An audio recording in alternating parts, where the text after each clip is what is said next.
warm welcome to a new episode of Leaders of Tomorrow Season 10. I'm Ritwika Gupta. Tonight on our very special celebrity edition, we have two interesting conversations lined up with two celebrity guests, both of whom need no introduction. In the first segment, I'll be chatting with actor Kabir Bedi about the entertainment industry, leadership, money matters and more. In the second segment, I'll be talking all things beauty with T.A.C, the Ayurveda Company, and Kajal Aggarwal, who's recently invested in the startup. Let's get started.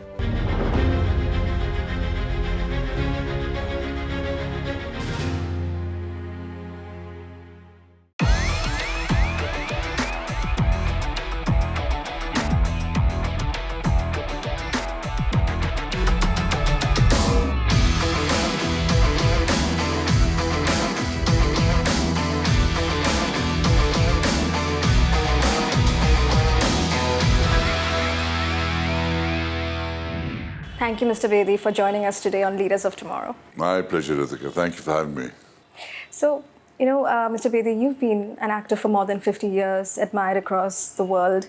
Tell me, what have been your biggest learnings as an artist, and how have you seen the entertainment industry change over the years? I've been through a life on 3 continents, Bollywood, Hollywood, Europe, etc. I've seen extraordinary successes that made me star in Europe and an actor in America working on projects like The Bold and Beautiful and the Bond film, among other series that I've done there. And the majority of my work has been in Italy. So what I've discovered is that in life we all have our great successes and great failures. We've got to learn to adapt. First, you have to recognize the new reality. Even suddenly, if you're a sudden success, your reality changes completely, and you have to adapt to that.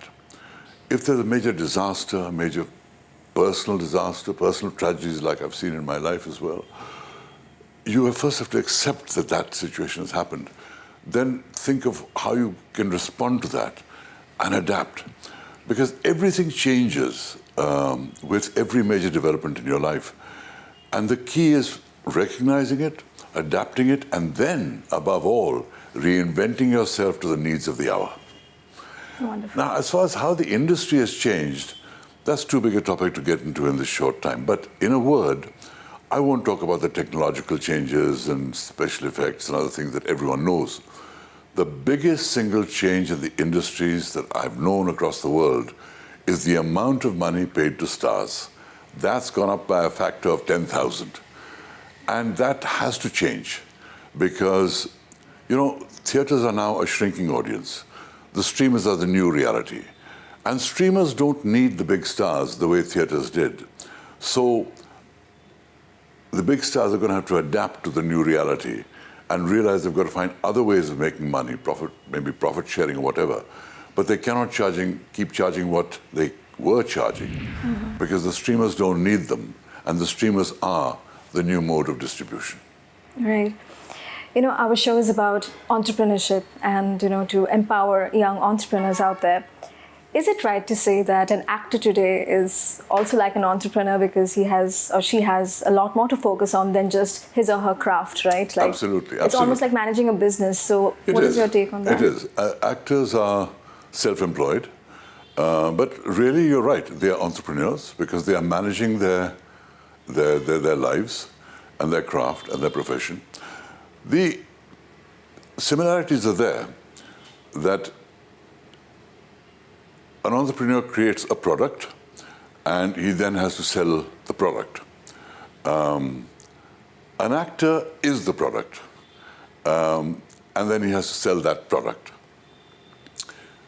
The biggest difference here is that for entrepreneurs, normally they're trying to reach a wider market, which is distributors, retailers, and the general people that want to buy their product. The actor is also dealing with a larger market in the sense that there's an audience he wants to create a brand for, that he represents a certain brand, whether in my case it's the international Indian actor or the actor with the voice or whatever it is. If people recognize me there everywhere I go, it's because they recognize a certain brand. The biggest difference is that for us, the market that's most important is the casting director the director and the producer of films. These are the people that employ us. We are not employed by the audience. The audience give us our strength, our branding. But the people that employ us are these three. For the entrepreneur, he has the product, he has to brand it, and he has to try and reach the large audience. So the difference is simply that. He's reaching a large audience.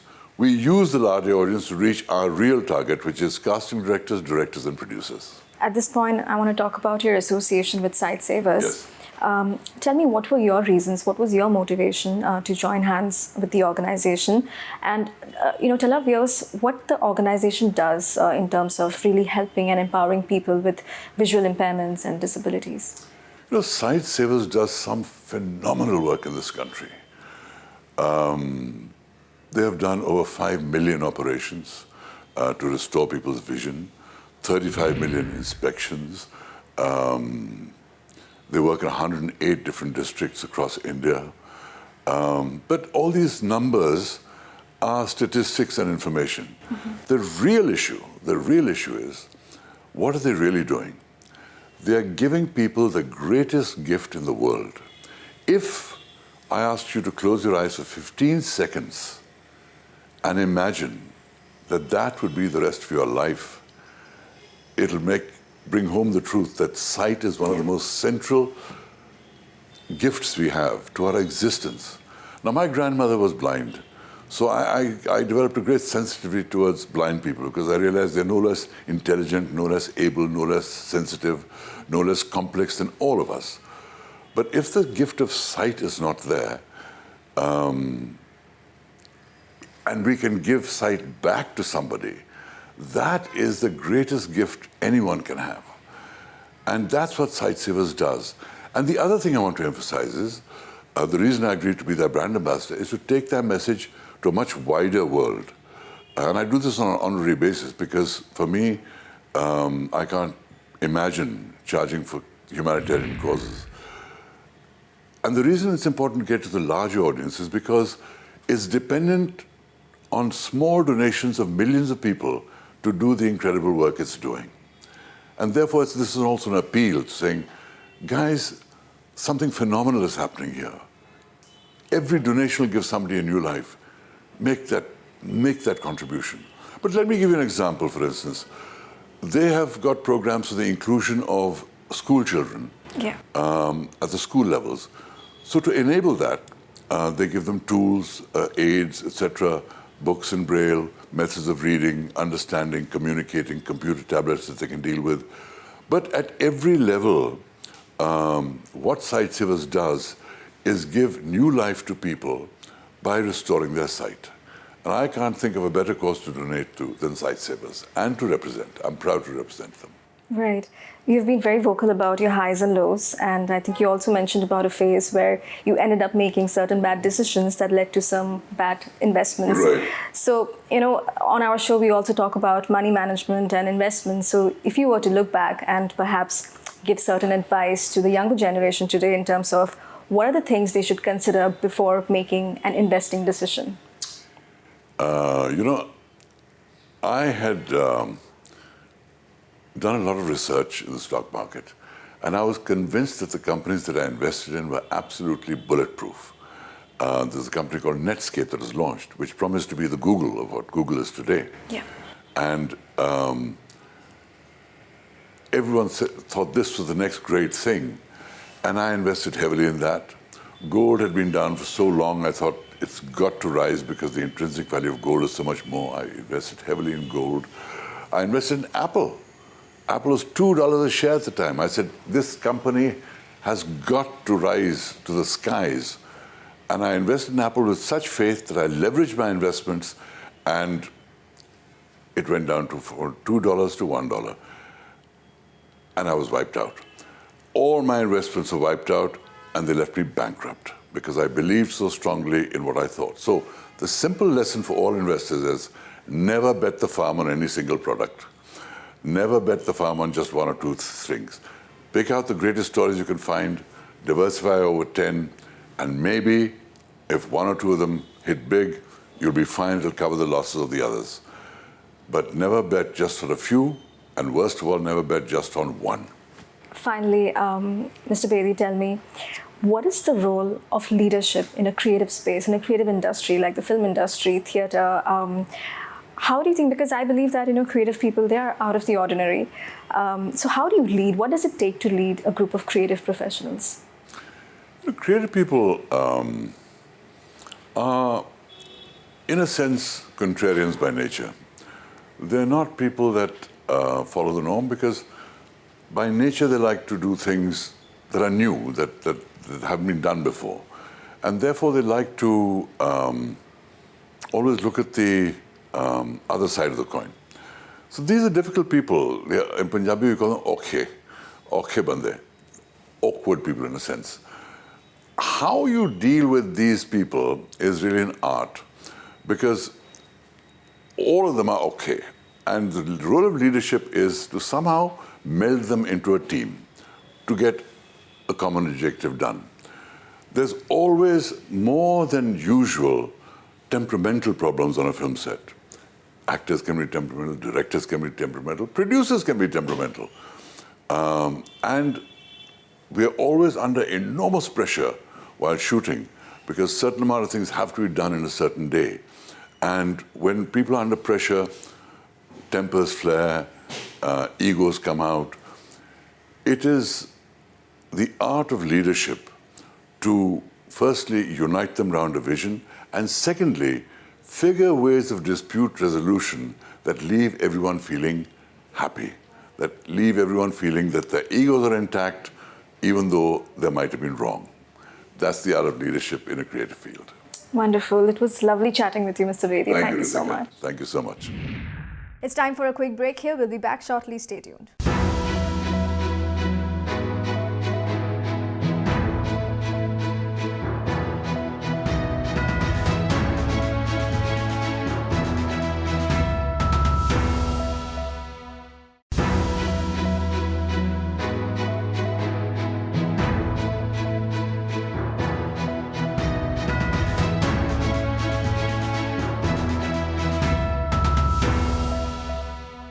Welcome back. You're watching Leaders of Tomorrow Season 10. And right now I'll be in conversation with T.A.C, the Ayurveda Company, and Kajal Aggarwal. Listen in.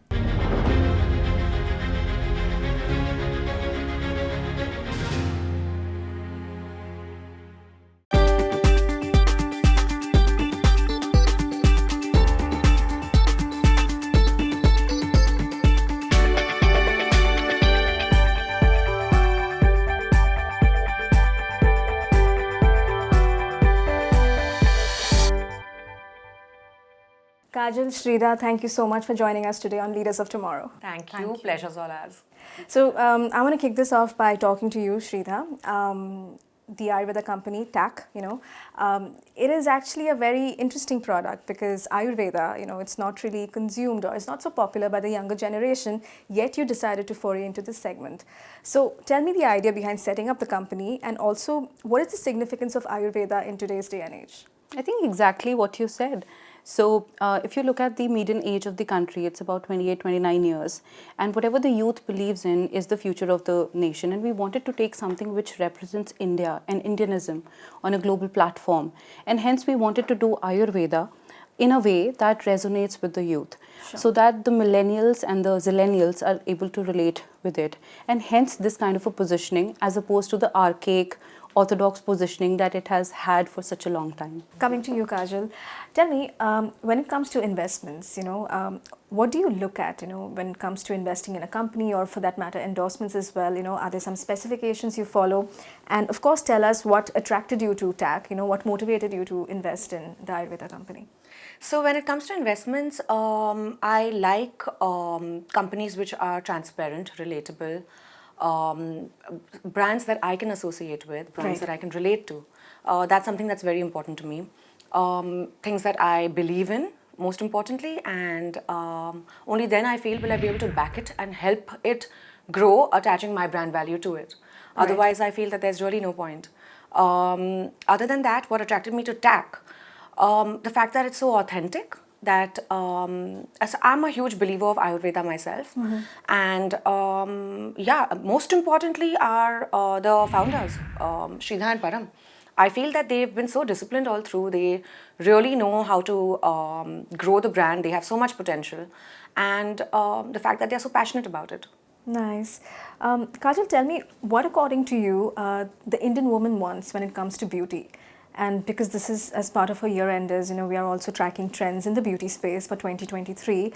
So what do you think the Indian woman wants when it comes to beauty? That's a very interesting question because I feel trends have changed so much over the years. Earlier, beauty was quite on the surface level for all of us. But now it's gone far deeper. It's inside out. Yeah. So we want to be beautiful from within. We want to be healthy.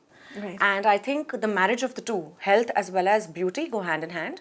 And you want to be glowing and radiating from within. Shreedha, would you like to add to that? One specific trend that I can think of is going to be edible beauty, because that is still not a phenomena in India.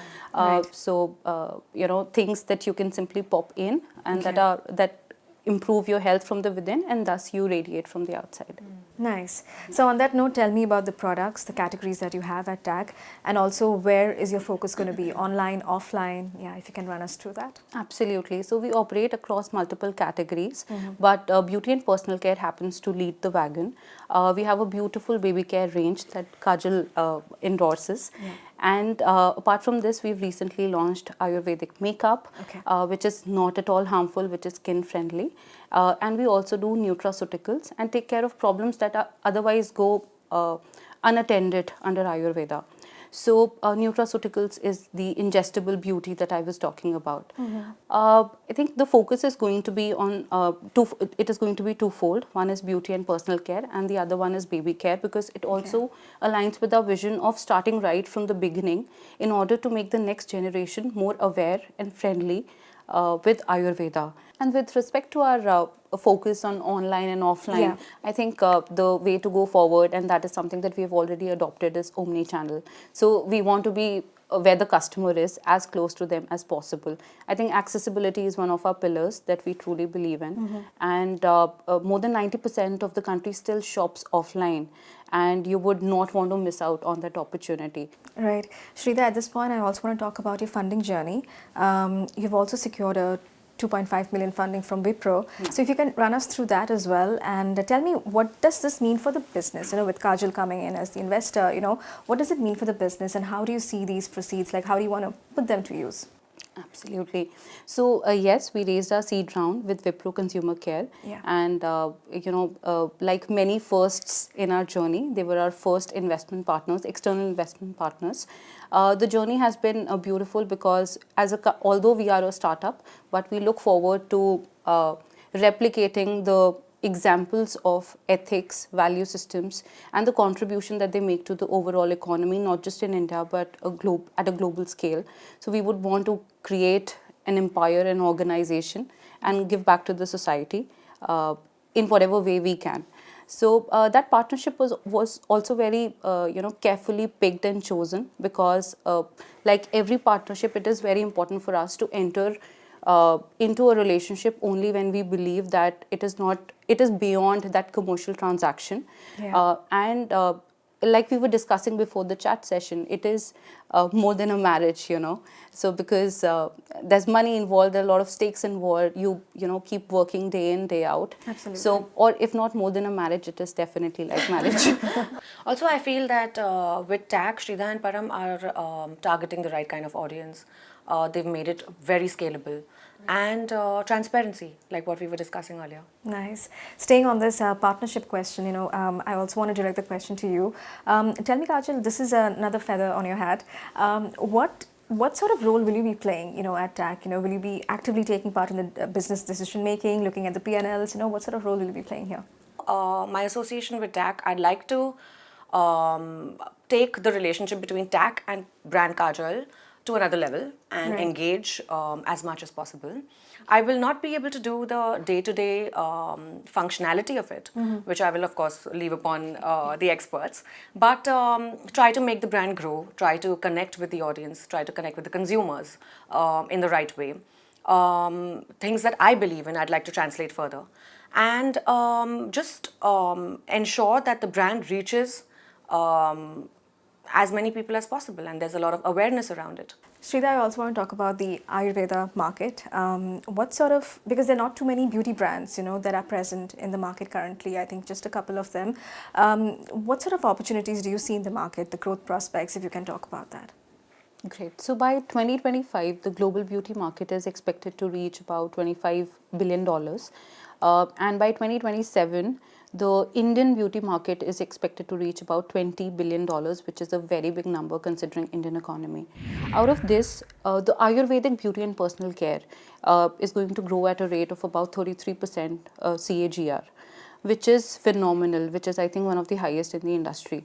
So which also resonates with the point that we were discussing, wherein owing to the awareness that content consumption, increased internet usage, more accessibility to information available digitally has created, which is being self-aware, taking care of yourself, and going for products that are sustainable and that take care of you in the long run and do not harm you. So Ayurvedic beauty market, I think, is going to be the next big thing, and in the decade or so, in the coming decade or so, we foresee a very big number. I think what we want to achieve in this decade is that Ayurveda becomes synonymous with TAC. So if anybody says Ayurveda, they can only think of TAC. Nice. Yeah. Finally, Kajal, coming to you. Tell me, what is the difference, between being an actor and now an entrepreneur? If you can draw some similarities, and what sort of learnings, has that been a learning journey for you from being an actor to now being an investor and entrepreneur? So first and foremost, as an actor, I do feel that all actors are, in any case, entrepreneurs. You need to work on your own brand, and I have been acting since the past 17 years, and I've been working on brand Kajal for all this while. When it comes to entrepreneurship or entering any sort of a business, I feel there are a lot more similarities than differences. The organizational structure, being disciplined, planning things, all of that, even when it comes to funds and handling monies or commercials, it's pretty much the same. There's a team that she needs to run, but there's a team that I need to run as well, and ensure that HR, development, production, all that is well taken care of for the both of us. So I do see a lot of similarities, and for me, as an actor as well as an entrepreneur, I like to marry my personal brand with the brand that I am associated with. Nice. And I like to add value, and I do feel that it's very important for me to add value as brand Kajal to brand TAC. Nice. Well, it was lovely chatting with the both of you. Thank you so much. Lovely chatting with you too. Thank you. And that's a wrap on this edition of Leaders of Tomorrow. We hope you enjoyed the conversations. Thank you and goodbye.